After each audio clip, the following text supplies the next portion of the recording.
I got it. This is it.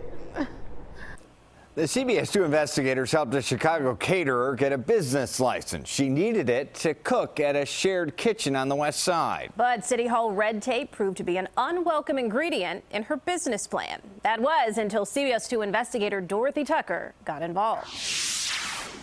I fell in love with catering because the people love me. The dream to turn her love for food into a business. You see all of these pans right now. Tanya White has her equipment in her home for now, but hopes to run her budding business out of a shared kitchen. She found just the spot, the hatchery, a 67,000 square foot self-described food and beverage business incubator to enable local entrepreneurs to build and grow. The city of Chicago helped pay for the nonprofit hatchery. Listen to an excited then Mayor Rahm Emanuel back in 2017. It creates an economic opportunity, an economic engine in the west side of the city of Chicago, linking folks in the west side up to one of the most dynamic parts of our economy. Watch your stuff because there's stuff everywhere. Folks like Tanya White, a West Side resident trying to grow a business until City Hall squashed her dreams. And they put stuff in our communities that are supposed to be for the people in the community, but they make it so far out of reach for them to be able to actually take advantage of it.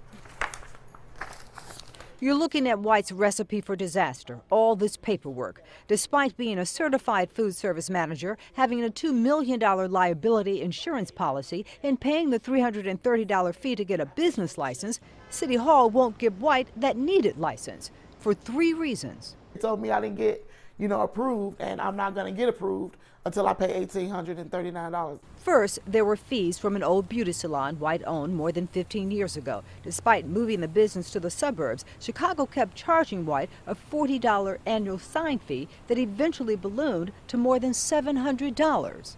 That's ridiculous. Second, she lost an investment property to foreclosure and filed bankruptcy in 2014. Yet the city billed her for water at that building beginning in 2015. That $325 water bill skyrocketed to nearly $1,100, again with penalties and fees. For it to go the way that it did, I was shocked. Third, and arguably most ridiculous, 15 years ago, White had a business partner we'll call Jane. Jane racked up parking tickets that the city says, with penalties and fees, it's now more than $2,300. $2,386 For parking tickets? for parking tickets. So these are tickets that she got before you Before and she we even became partners? Yes. Sources tell us budding entrepreneurs running into City Hall red tape like this is quite common. And if you had an opportunity to say something to the mayor, what would you say to her? I love that question. I would say to the mayor, streamline this thing where it's not so hard for them. After we got involved, White got good news. The city would wipe out all that supposed debt if she just paid the original $40 sign fee. But that required even more run around City Hall, up and down, in and out of offices. And then finally, I got it. Finally. So excited. a business license, so she'll have access to the hatchery to create tasty spreads like this one, a recent 100th birthday party she catered for 200 guests. What does this mean for you? It's a fresh start for me. It means everything. Congratulations. Dorothy Tucker, CBS 2 Investigators.